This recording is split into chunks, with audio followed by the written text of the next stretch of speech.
it's crazy. It's such a misreading of the law, and it's totally in line with this bigger theme that we find across the state of Alaska, well outside of Whittier. Virtually nobody understands these people's rights. And the people who are paying the price, the only people right now who are seeing real consequences for this widespread misunderstanding that extends to election officials, to state lawmakers, to local policymakers, to cops, the only people paying the price is this family of 11 people, an utterly humble family that wants to do the right thing, that has made a home in Whittier, that cares about their community, and that as a result of what they claim to be, and I really understand them on this, they claim was an honest mistake, they're now facing prison time for it.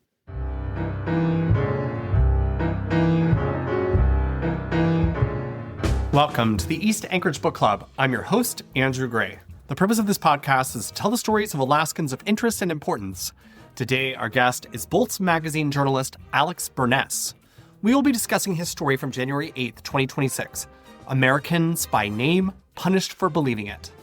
The story is an in-depth look at first the case of Tupe Smith, an American Samoan woman living in Whittier who was persuaded to run for school board in 2023, and after she was elected, learned that she was unqualified to have run for the seat and had actually committed a crime.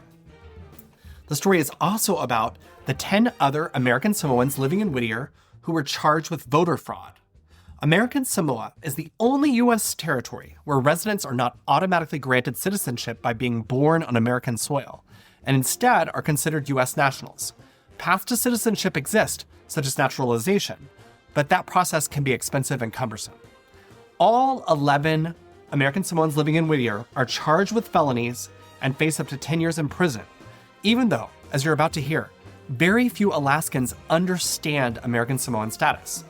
Just a few days ago, on Thursday, January 15th, 2026, the Alaska Court of Appeals heard arguments in the case against Tupe Smith. There's a chance that the court might dismiss the charges against her.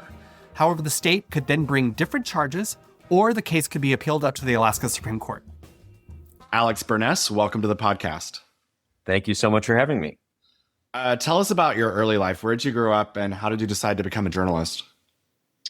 I grew up in Maryland, just outside of Washington, D.C., and I was not a great or very engaged student growing up. Most of my report cards would say he shows promise, but he's always doing crossword puzzles in class. That is true. But I always liked writing and words. And so having not really found a particular academic passion in high school, I decided to apply to journalism school. So I went to college for that.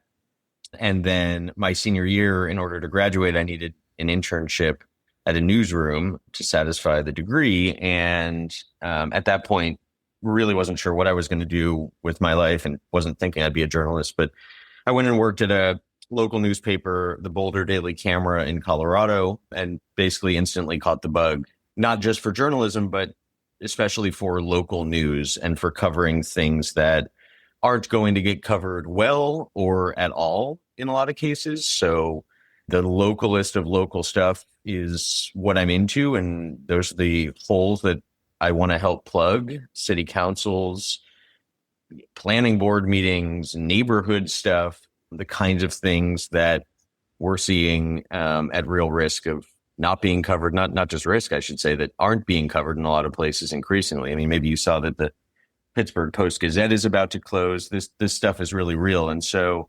I spent 10 years in Colorado doing local and state coverage, and a few years ago moved back to DC and joined Bolts Magazine, which is really totally in line with what I was just saying I'm so passionate about, because we're a national publication, but we cover local stuff sort of everywhere. So in my 3 years there, I think I've gotten to write stories out of, at least half of the U.S. states. And in a lot of cases, those are stories that are really, really local, or at least city, town-based, county-type stuff. We cover prosecutors and sheriffs and elections officials. I would say that the story I'm on here to discuss, the one about Whittier, Alaska, probably is the smallest town I've written about. But my whole career has been about local coverage, local government stuff. And that's what led me to where I am now. Can you tell us a little bit about Bolts Magazine? Yeah. Bolts was founded 3 years ago, actually, I guess coming up on 4 years, by my editor, whose name is Daniel Nachanian. And we cover criminal justice and voting rights issues where they intersect with local and state politics. Like I said a second ago, we're interested in prosecutors and sheriffs and state legislatures and city councils and mayors. And we're maybe best known for the fact that Daniel every month of every year puts out ballot guides to what's on the ballot. Election season really never stops. And I think we, as well as anybody in the country, not that many people are even trying to do this, but cover and keep track of what offices are on the ballot and when and why they specifically matter, especially to our core topics, criminal justice and voting rights. So we spend a lot of time examining jails and prisons and election administration. And these things it might seem like two random topics, like covering, climate and education or water and basketball, but it's really not. These topics intersect all the time.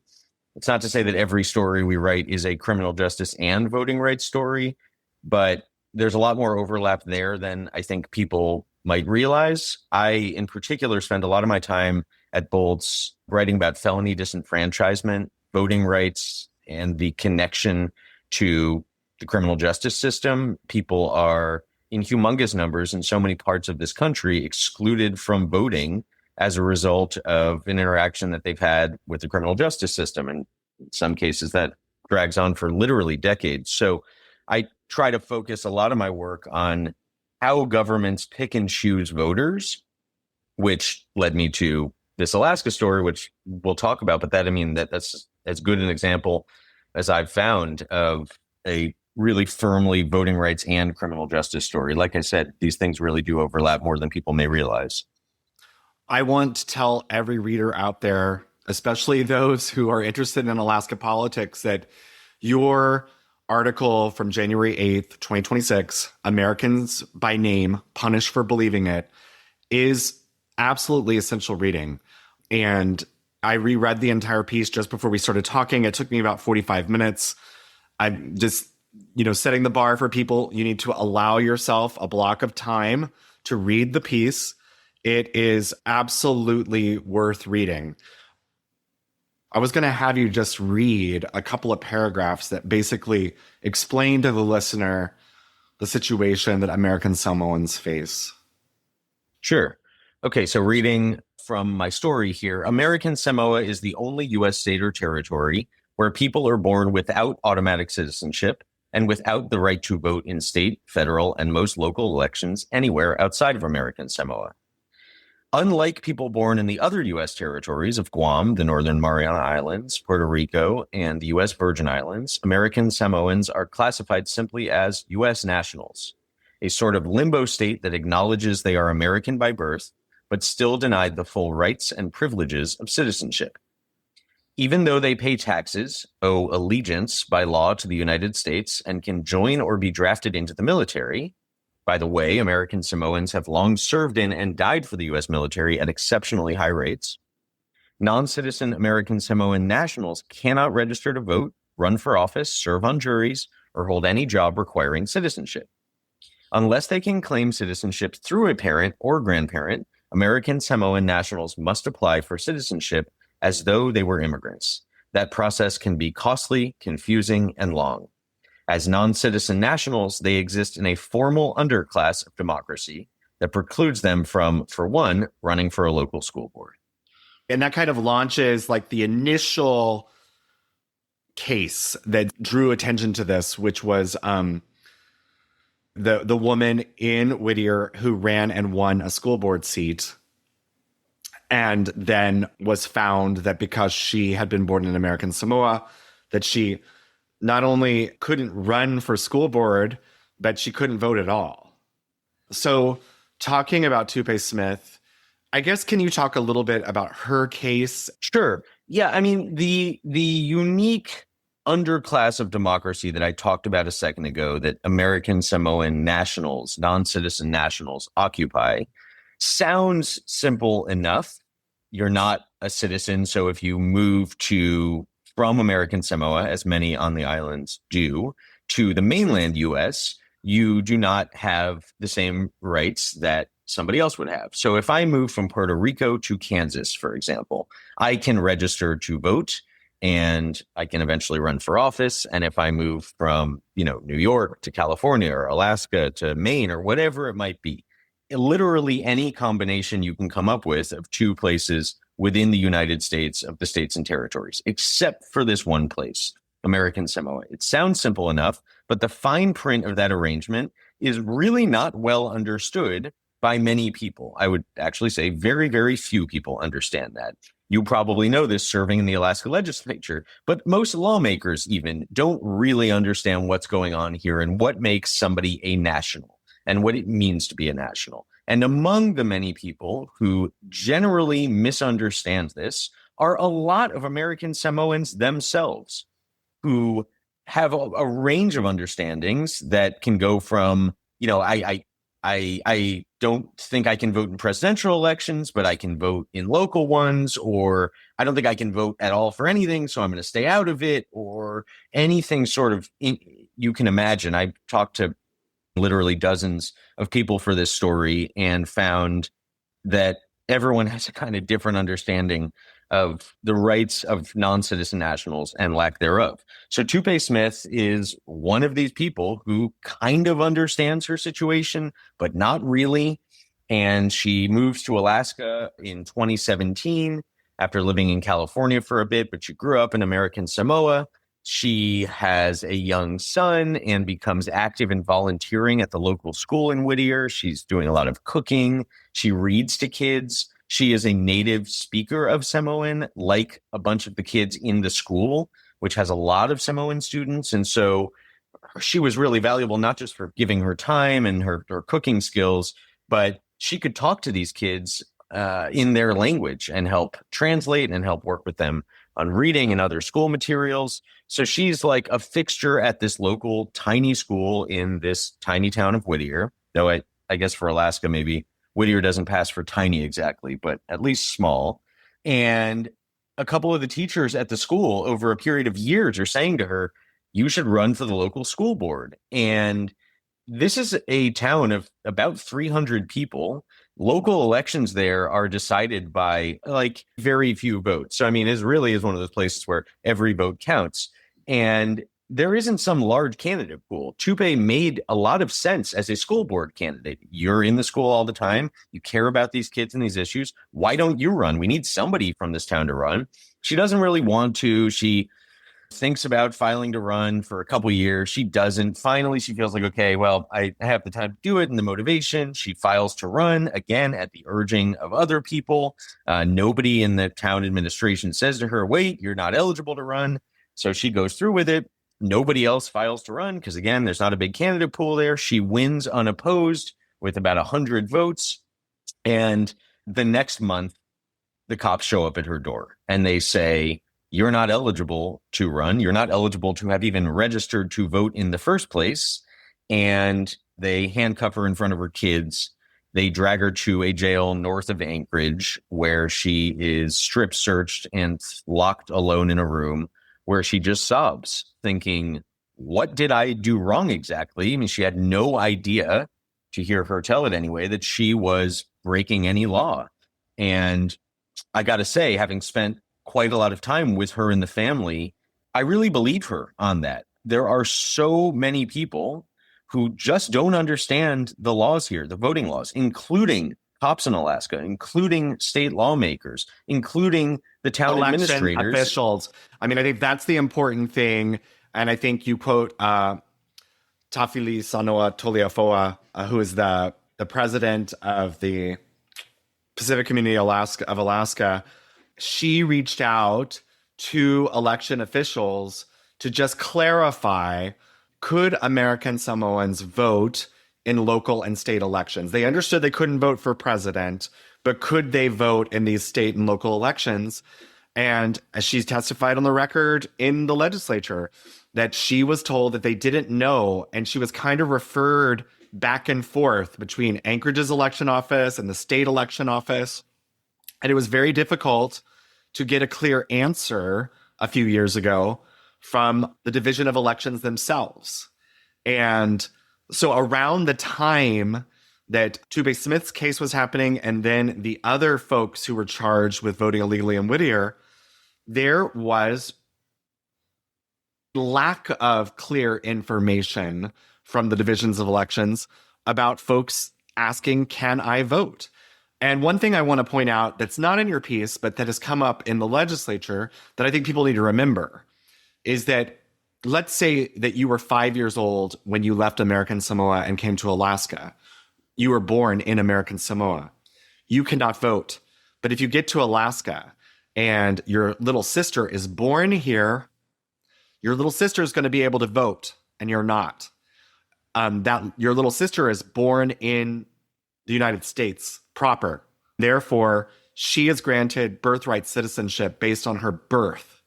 And I think that can be very confusing. Your brothers and sisters can vote here, but you can't because you came over as a 5-year-old and you were not born here. And I think that makes it even complicated for legislators looking for solutions. We have floated the idea of having a little box to check on voter registrations. Are you American Samoan?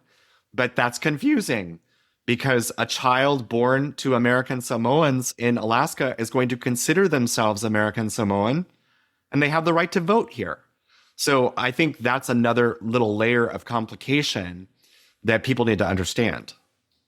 Yeah, and an additional complication is that if you guys put on forms, not just are you American Samoan, which would raise the obvious problem you just laid out, which is that, there's tons of American Samoan citizens.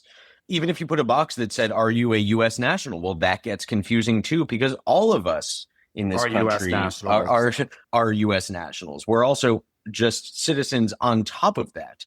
So these distinctions just aren't well understood. They're very, very difficult to clarify. And to your point from a second ago about state election officials, I mean, I'm not exaggerating when I say almost nobody really understands the rights and lack thereof of non-citizen U.S. nationals, up to and including the people who administer elections, the cops who investigate voting crimes. And so you really can't fault somebody like Tupe Smith for not having a total handle on what she was entitled to do. And you can imagine her absolute astonishment at having 2 cops show up at her door and cuff her and drag her to jail 70 miles away for doing something that she honestly thought she could do because nobody anywhere is really clarifying these rights for her or the many, many other people in her situation. And what I love about your story is that you really dig into the why was there complaints coming from Whittier? Why was there a complaint or multiple complaints coming from Whittier about potential, quote, illegal voting? And what you point out is that in 2022, there was a gentleman running to be reelected as mayor, Dan Blair. He'd been a former mayor, and he was really someone who was standing up for the rights of the lower income population of Whittier, running against somebody who was representing, I guess for lack of a better word, more of the gentrifying class of Whittier, wealthier folks moving into Whittier, wanting to make some big changes. And Dan Blair really appealed to the American Samoan residents of Whittier as somebody who was looking out for them. And that he was elected mayor by a margin of 13 votes. And so what's implied in your piece is that the complaint probably came from somebody who supported Dan Blair's opponent. Would that be fair to characterize? I think that's a reasonable assumption. We don't know who sent in this anonymous complaint, and maybe at some point we'll find out. I'm going to keep reporting this story because it has a long ways to go in many respects, and that's one thing I remain curious about. But yes, I mean, at the heart of this clearly was this very local election. When I found out about this non-citizen voter fraud panic going on in Alaska, my first thought was, okay, is this a Trump thing? And the answer is no, not at all. This is as local gets. Whittier actually is quite a conservative town. American Samoans in general are quite conservative. Trump is really popular on those islands. You talk to anybody who lives there and they'll tell you that. And this came down to a hyper local election. Dan Blair was seeking a comeback in city government. He'd served before as mayor. He puts himself on the ballot. He wins by 13 votes. And after Chupe is arrested, I think what very clearly happened is people around town started to realize, okay, well, if Chupe is arrestable on these grounds, if she was not eligible to vote, then what does that mean for the many, many relatives of Chupe who live in Whittier under her same non-citizen national status?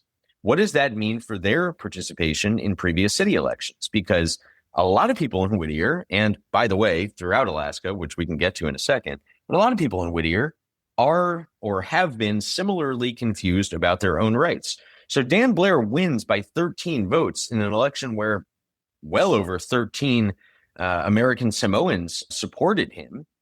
And it's not hard to draw a line between point A and point B. He wins. And then after Chupe is arrested, people are like, wait a second, how many people who aren't eligible to vote are responsible for helping Dan Blair win?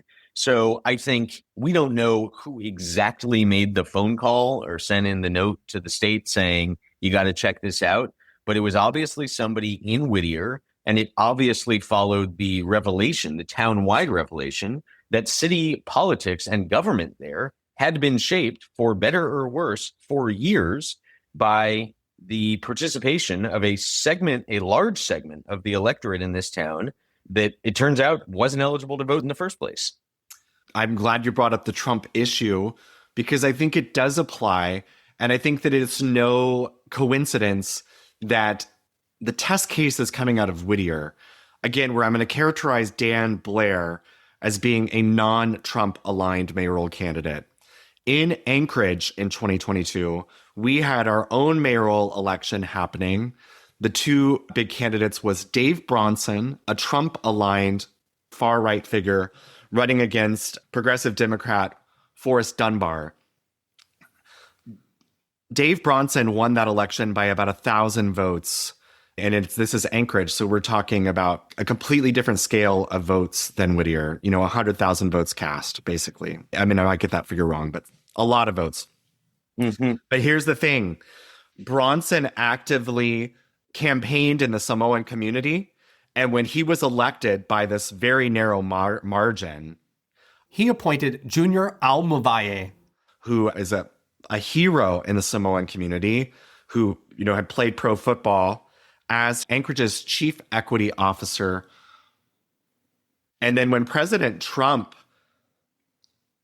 was campaigning for Kelly Tshibaka, who was running against Lisa Murkowski for the U.S. Senate, Junior Almavaye is the gentleman who was upstage introducing the president of the United States, Donald Trump. So, I mean, that is a big deal. The bottom line is are there anonymous complaints coming from Anchorage that American Samoans might be voting in the Anchorage mayoral election? No, they're not. We're not having people prosecuted in Anchorage for voting for Dave Bronson. They're getting prosecuted in Whittier for voting for Dan Blair. And I just think that that's an issue. When I say that the Whittier story, as I understood it to begin with, was not a Trump thing, what I mean is that the local politics there are really not a D&R thing. That is, when Dan Blair tried to get himself back into city government after a period away from it, this was really in no way a referendum on Trumpism. And to the extent it was, I mean, it's really, really indirect. This was about local stuff. I mean, I'm telling you, the politics there are as local as you can find. It is literally a years-long issue there, where and when they're going to build a swing set for kids. That is how local we're talking. These are the types of things people are concerned about there. Now, the bigger picture about voter fraud panic and what the way that Trump and Trumpism have rewired the brains of many, many people in Alaska and across this country in terms of how they view elections and what they understand about the extent to which voter fraud is an issue. And I must emphasize for your listeners, if they don't know this, I mean, voter fraud on any widespread level really isn't an issue. And non-citizen voting in particular is exceptionally rare. I think what's interesting about the Whittier case is amid a backdrop of lies about non-citizen voting across this country and a panic that is helped along all the time by Trump himself and GOP leaders over people who aren't eligible to vote, voting in elections and influencing outcomes. I mean, that stuff is made up, and that's the backdrop. And the funny thing is, in Whittier, here's a case where non-citizen voting actually is happening. And as you point out, in Anchorage, we don't know the numbers, but certainly some number of non-citizen U.S. nationals in Anchorage have been voting. I don't have to speculate on that. I know that from talking to people like that in Anchorage. And just a Google search, and this is Google, I haven't done a deep dive, but I just asked the question, how many Samoans live in Anchorage, Alaska? And a couple of different documents come up. The estimate is around 6,000 per the 2020 census. We assume that probably half of those are kids. We're still looking at, when you have a mayoral election decided by 1,000 votes, that Samoans voting, for mayor in Anchorage in a close election have a real impact. This is an issue that's beyond Whittier and has effects that go well beyond Whittier. And it's just very upsetting when you know that the people themselves legitimately do not understand what they can and can't do. And our own election system doesn't understand what they can and can't do. And then I just want to jump over to John Skidmore, Deputy Attorney General of the Criminal Division of the Department of Law for the state of Alaska. You quote him in your piece as saying, ignorance of the law is not a defense. About the decision to bring charges against these 11 folks in Whittier for voting without the right to vote. Did you interview John Skidmore directly? Yeah, I interviewed John Skidmore directly. We spoke on the phone for quite a while. It was a good conversation. I think my interest in talking to him was, look, I spent a lot of time in Whittier with this family. There's 11 people facing these charges. And your listeners should know, if they haven't read the story already, this would be an interesting case no matter what penalty these folks were facing, the fact they're being prosecuted at all. But these are serious charges. I mean, these 11 people are facing felonies and are facing years, up to a decade in prison each. So there's real stuff at stake. And I think it is virtually impossible to come away from the conversations that I had with these many family members. And I'm talking about hours and hours and hours with this family in this town, with their neighbors, etc. It would have been impossible for me to come away with this thinking these people knowingly got together and decided to break the law. So it's from that vantage point that I approached my conversation with Skidmore, which is to say, look, I am not surprised that these people voted under this questionable eligibility, because that is clearly a widespread issue in Alaska and is the fault of officials who aren't clarifying what rights people have. But, clearly these people did vote. But couldn't this be a learning opportunity for everybody? Couldn't this be a moment where Alaska looks at its voter registration procedures and says, okay, how are we going to make this more airtight? And looks at its voter outreach programs and says, how are we going to make sure that these people who don't understand their rights can get good information? There are so many things you could do in this moment for these 11 folks in Whittier and for the hundreds, if not 1,000 plus people elsewhere in Alaska who might see this Whittier situation and go, oh my God, I could be vulnerable to the same kind of prosecution. There's so many things you could do that aren't punitive. So my question to Skidmore, above all, is why are you prosecuting these people? And his position essentially is, for one, I can't talk about the evidence, so I can't tell you what goods we have, but just trust me, we have the goods. We believe that these people knowingly broke the law. And there have been grand jury indictments against these 11 folks. I have not seen the grand jury presentation, these transcripts from the interactions with those juries. So I don't know, and the public does not know yet, how exactly behind closed doors in these sealed documents the state is articulating its case. But in so many words, Skidmore's position is we have the goods. We know that these people broke the law, and that importantly, they knew that they were breaking the law. It's a little bit hard to square that with his statement that you pointed out that I quoted him on the piece, which is ignorance of the law is not a defense, because he's on the one hand saying, look, if you're ignorant of the law, but you still break it, we still got problems. He's saying that as he also says, this is not a case of 11 folks in Whittier who didn't know what was going on. We believe that they knew what they were doing. That is very, very hard for me to believe. Having talked to them, I'd be utterly shocked if in some way it is ultimately proven that these people conspired to do what they did, knew that they were breaking the law. Some of these 11 folks don't even really speak English that well.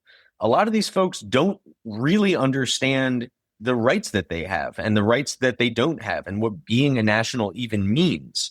These are not folks who, if you spend any time with them, in my observation anyway, that you could reasonably come away with saying these are knowing criminals. But that is the state's position to this point.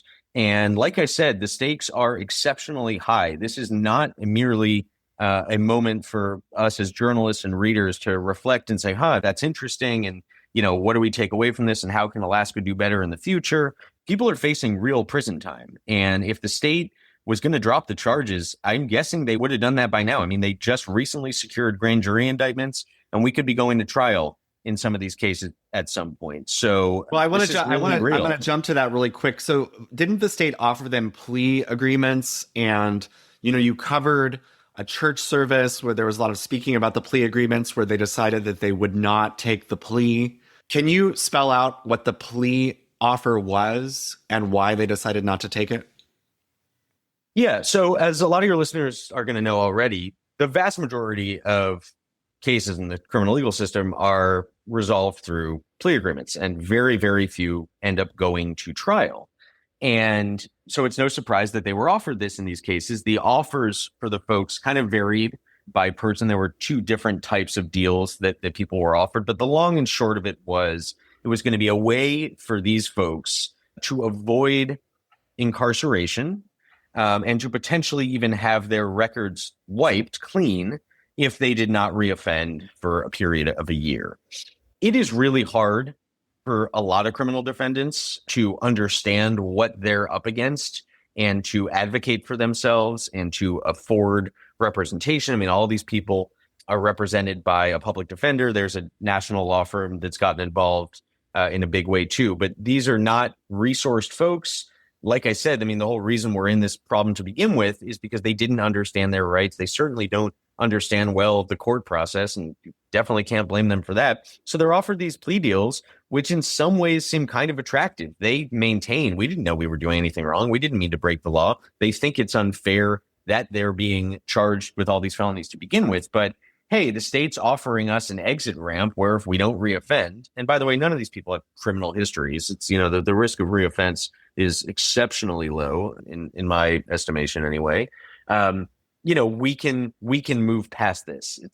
There is an obvious appeal to these plea deals. And the concern from a lot of folks on this, including some of the advocates in Whittier who have visited the town and visited on the day that I was there for the church service, what they're saying is, look, this is a lot bigger than U11. In Whittier, in Anchorage, in other parts of Alaska, there are non-citizen U.S. national American Samoans who could be vulnerable to prosecution for the exact same thing that you're now being prosecuted for with this string of felonies that could land you in prison for 10 years. In other words, do not give an inch here.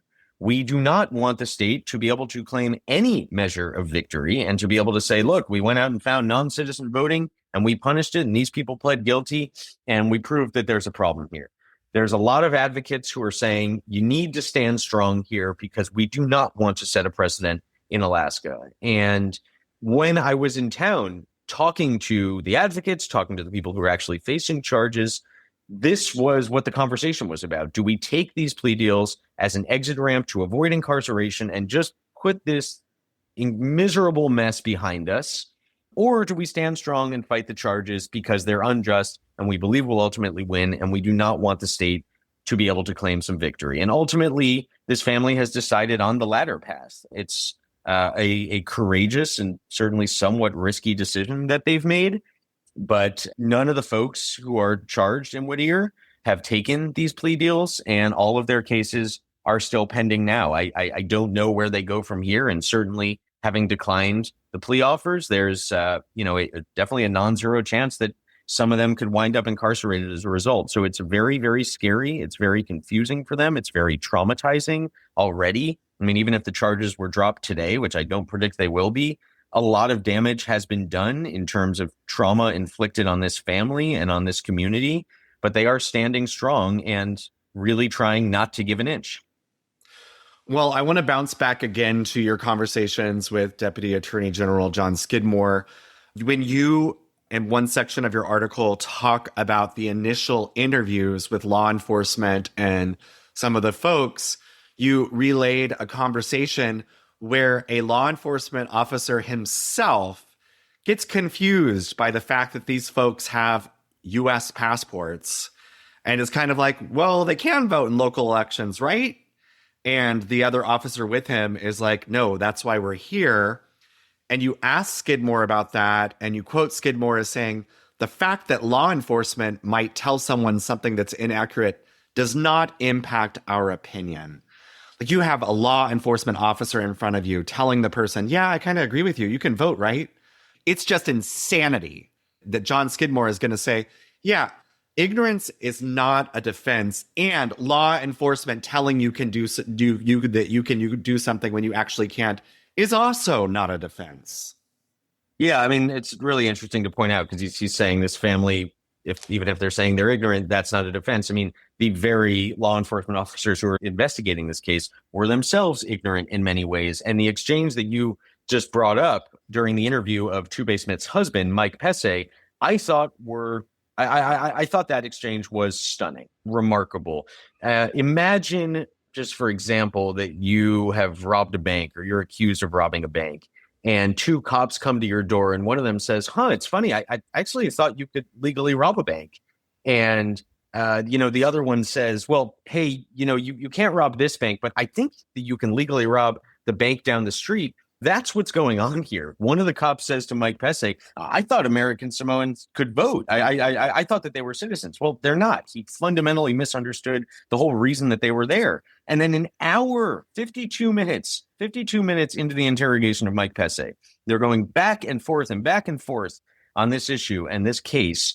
The other cop, the guy's partner, says, okay, you obviously can't vote in Whittier and you did something wrong. My advice to you would be to find a candidate in Whittier who's not you and not your wife, but just prop up their candidacy. Yeah. And maybe they can advocate for your issues because you can still vote for them, right? And it's like, no, dude, God, I know. That's why we're here. So that's why I say it's like a cop saying to you, well, you can't rob a bank, but maybe your friend can. It's crazy. It's such a misreading of the law, and it's totally in line with this bigger theme that we find across the state of Alaska, well outside of Whittier. Nobody understands these people's rights. Virtually nobody understands these people's rights. And the people who are paying the price, the only people right now who are seeing real consequences for this widespread misunderstanding that extends to election officials, to state lawmakers, to local policymakers, to cops, the only people paying the price is this family of 11 people,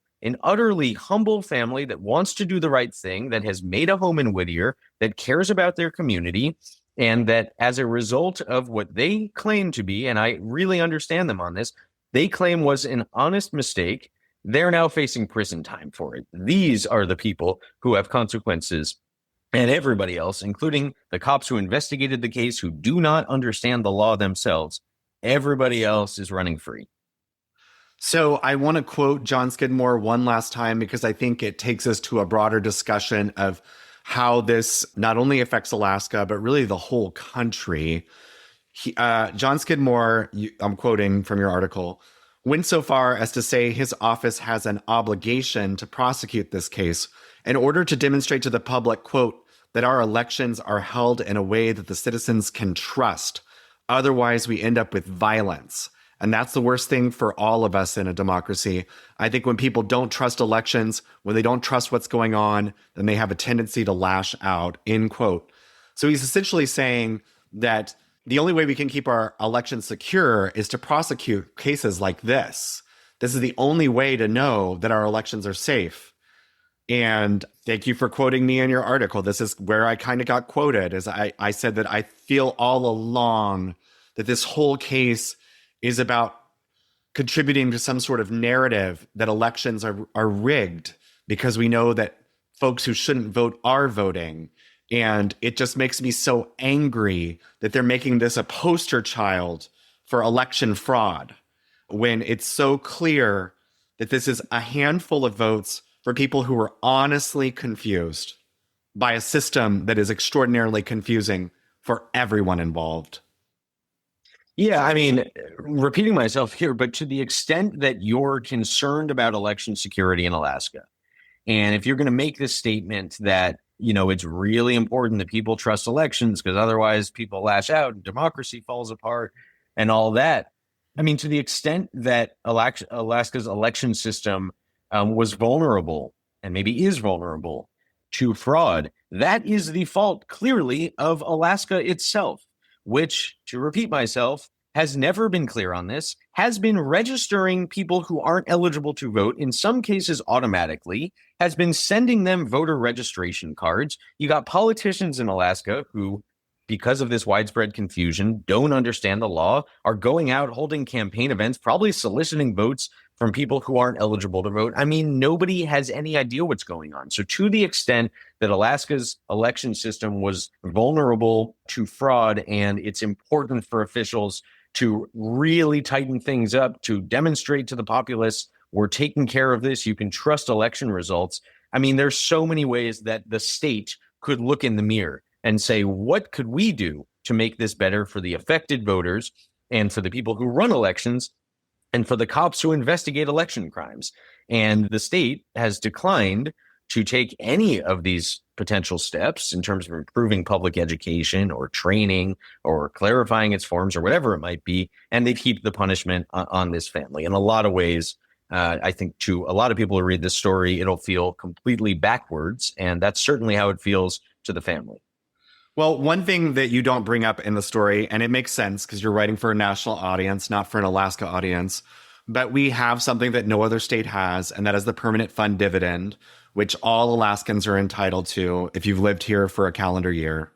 And we apply for that through the state website. Every man, woman, and child who's lived here is eligible. Newborn, a baby that's a year old is eligible. And including American Samoans are eligible. And years ago, we made it possible to register to vote through your PFD application. And that's how we've ended up with 110% of eligible voters, because pretty much anyone who lives in Alaska for longer than a year is going to register for the PFD to get themselves this check, which comes from the state government.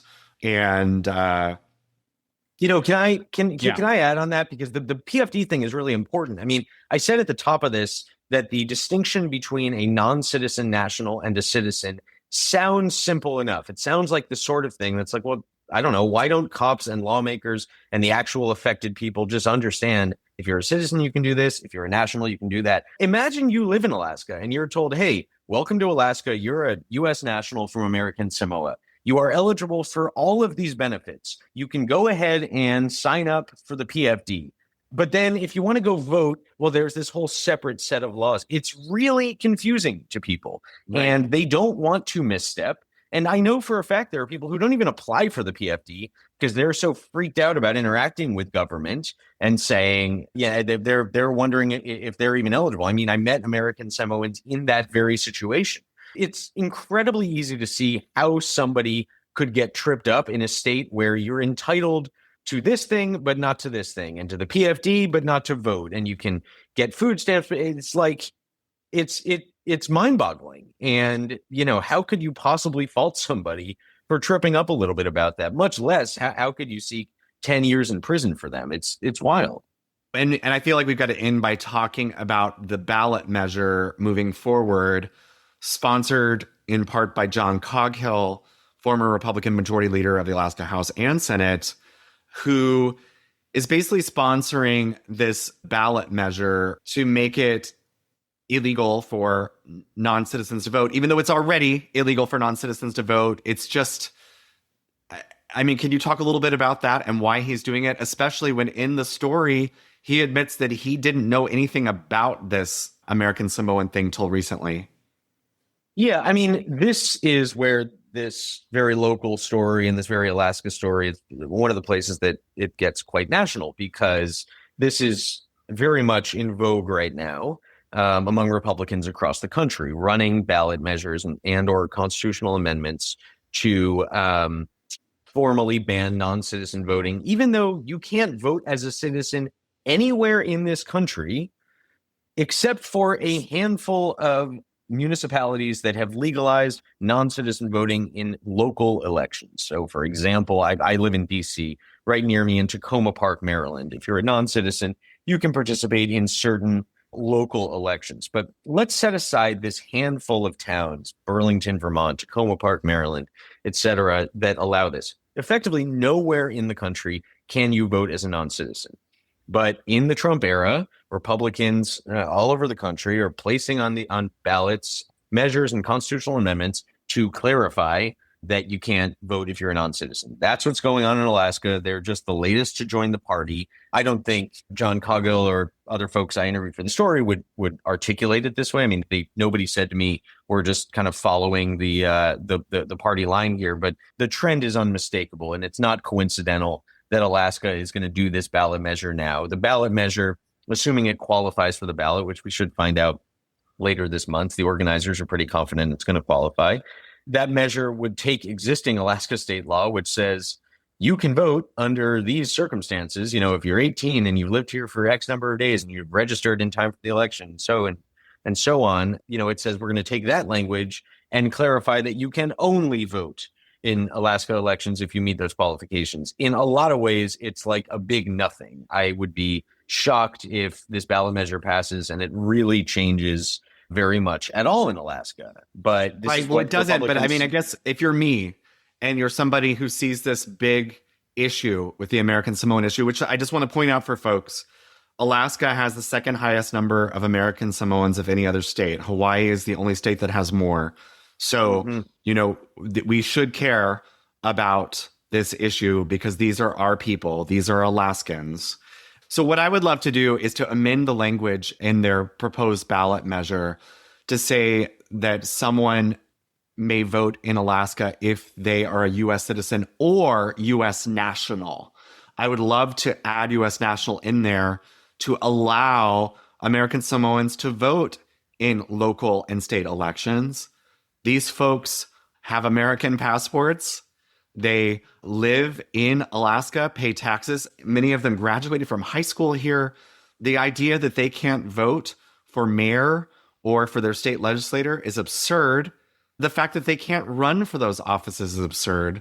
So we should be making our system work for them, not codifying how it works against them, which is what I feel like this. From their perspective, I don't think this ballot measure is a nothing burger at all. I think it really is a slap in the face. Well, let me ask, I mean, I know it's your show, but while I'm on here, when you and I talked in Anchorage, you had expressed the view that sounds like you still hold today, which is that non-citizen U.S. national residents of Alaska, including many, many American Samoans, should be eligible to vote in local and state elections in Alaska. And your position was it would be great if the legislature could refer a constitutional amendment to the ballot to expand that eligibility and make that change in the state. Given what you just said about this competing ballot measure, and given the fact that you're about to go into session, I mean, I'm curious what your latest thinking is there and whether that's something you might pursue this session, even understanding, as you and I talked about when I was out there in Anchorage, that it may be hard for you to get a lot of your colleagues, especially conservatives, on board with that kind of plan. Yeah, well, I can see the commercials now, Alex. You know, I can see the commercials running saying Anchorage Democrats fighting for illegals to vote. That would be their language. And, you know, in this particular political environment in the United States today, you know, they are going to be able to brand this. If I bring forward that ballot measure, they're going to be able to brand me as someone who's trying to, quote, steal elections by allowing, quote, illegals to vote. And as we've been talking about for this whole hour, because the vast majority of people do not understand this legal quandary that American Samoans find themselves in, which is that they are Americans in name only. They don't have the rights that citizens have. And so trying to expand their ability to participate in our democracy, as I believe they should be able to do, is going to be easily mischaracterized as, we have some far right figures in Alaska who would say that I was like doing the devil's work. And I hate that I have to think about it in those terms, but I do, because, it's not about me. It's about me hurting the folks who, we have an unusual situation in the House and Senate where we have Republicans caucusing with Democrats. And if I do that, then it's not really me personally that suffers. It's the Republicans who've chosen to be in a caucus with me. They're going to have ads run against them saying that they're empowering Democrats who are trying to steal elections. Again, it's absolute falsehood, but that is a political reality in 2026 in America, in Alaska, in Anchorage, that we have to face. So I have to ask those questions. I have to ask how my words can be used against me and others when I speak on this issue. Yeah, the dynamics make sense. And, one of the things I'm curious about heading into this next session and beyond is, what changes might this Whittier situation spur? Because as I've said throughout this conversation, I think there's a lot of conversations Alaska could have with itself, as opposed to the Whittier defendants, could have with itself about how could we clarify our processes? How could we make things smoother and more understandable for the folks like the family in Whittier, so that people aren't getting prosecuted for this, and so that our elections aren't including big numbers of people who are not eligible to vote. I just feel like Alaska could have a lot of kind of look in the mirror, come to Jesus talks about how to clean up its own act. And, you would know better than I if any of that's underway, but it certainly seems like there's a lot of space for Alaska to do that kind of thing instead of prosecuting families. The easiest thing, from my perspective, would be for the federal government to change its position and allow our 5 U.S. territories to not exclude American Samoans from birthright citizenship, which is what's granted to the other 4 territories, the U.S. Virgin Islands, Puerto Rico, Northern Mariana Islands, and Guam. Did I get them right? They all have birthright citizenship. And if Congress did that, then all of this becomes a moot point. And it makes it consistent across the country. And then they can vote for president just like every other citizen who pays taxes, is eligible to serve in our military, pledges allegiance to this country. But, doing anything in Congress is an uphill battle. I could see framework. As you pointed out, Samoans tend to be conservative people. They tend to be the types of folks who would have voted for Trump if they could have.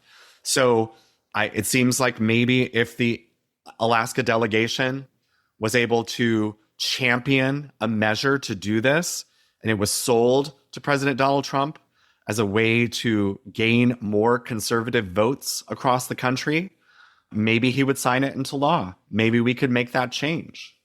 But I wouldn't hold your breath for it, in large part because, as you well know by now, the leadership of American Samoa itself does not desire citizenship in that way. So the problem that I think we're left with in this Whittier situation and in Alaska is, okay, so American Samoa actually doesn't want citizenship on the same terms and does not want to be brought into the U.S. democracy in the way that, say, Puerto Rico or the U.S. Virgin Islands has been, because they're worried about what that would mean in terms of national law that they'd then be beholden to, in terms of land ownership in American Samoa. I mean, they look at Hawaii. A lot of people there look at Hawaii as a huge failure and saying, we don't want to become that. We do not want our land and our culture to be utterly overwhelmed by big business and by outsiders. So as long as that's the position, well, where does that leave the poor folks in Alaska who are simply trying to navigate bureaucracy and everyday life,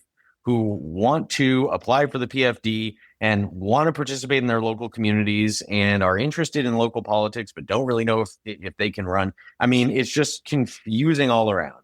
Right. And just to end with talking about Toupee Smith, it wasn't just participating in democracy. She was willing to serve. No one else was willing to run for that school board seat. She ran unopposed. She was willing to give of herself to the community, to serve her community in this increased capacity, and is being horribly punished for that willingness to be of service. It is a huge injustice. Alex Burness, I cannot thank you enough for writing this piece. Thank you for following this story. The place of long-form journalism in 2026. There aren't that many publications doing stories this long. And I just wonder if you can comment about the value of long-form journalism and maybe the frustration that there doesn't seem to be as much of an appetite for these types of stories as there might have been, I don't know, 30 years ago, 40 years ago. Yeah, well, lots to say there. I mean, regrettably, I don't think people read as much as they used to. And our industry has had to reckon with that in a big way, on top of the fact that our industry has had to reckon with and is reckoning with and struggling with the fact that a lot of this work just ain't all that profitable. It's not to say you can't turn a profit doing journalism, but this story that I worked on here is that this long form feature took months to do. I had to go to Alaska, which, cost money for a plane ticket and my time and lodging and renting a car and all that. This stuff really costs money, and editing costs money. And I mean, I'm super biased, but I think this kind of work is absolutely valuable. It's absolutely in the public interest. If you want to make it a dollars and cents thing, I mean, there is research out there that shows that local coverage, this is less to your question about long form journalism, which I'll get back to in a sec, but that when local journalism goes away, city government spending becomes more reckless. So, I mean, there's a real argument for local journalism as a cost saving measure, but journalism in general, and particularly long form journalism, where you're spending a lot of time on these things, I mean, months and months in some cases, is understandably just not, I think, the kind of thing that the moneyed interests of our country are especially interested in throwing down for. I mean, fortunately, outlets like ours are able to count on some foundations and, importantly, a lot of regular folks giving $5 or $10 a month. That's what it takes to fund this kind of work, which on the topics I cover and so many other things are so important. But you're right. This is a I don't know the word exactly, diminishing side of our industry, which is diminishing in general. And that's a real shame, because people need to know about, in my case, people really need to know about and understand what's going on in Whittier. And you can say that about so many topics. And it is a real shame, the number of things that people never hear about because the outlets that cover them either are overstretched or don't exist. Is there any last thing that you want listeners to know? Thank you for having me. First of all, I mean, it's been a great conversation. I would tell readers, obviously I'm biased on this, but you should check out Bolt's magazine. We're at boltsmag.org. And this is the kind of stuff we cover day in and day out. You and I talked about how precious investigative journalism is, local journalism, independent journalism. And we are trying our very best every day to cover these issues, voting rights and criminal justice and local and state politics. So if you're interested in this Whittier story, if you've listened all the way to the end of this conversation, check out Bolt's Mag, because I promise you'll find at least a few things that interest you in Alaska and beyond. Thanks again for being here today. Yeah, thank you. Thank you, listeners. If you like what you heard, please subscribe, rate, and review us. To contact me, email rep.andrew.gray@akleg.gov.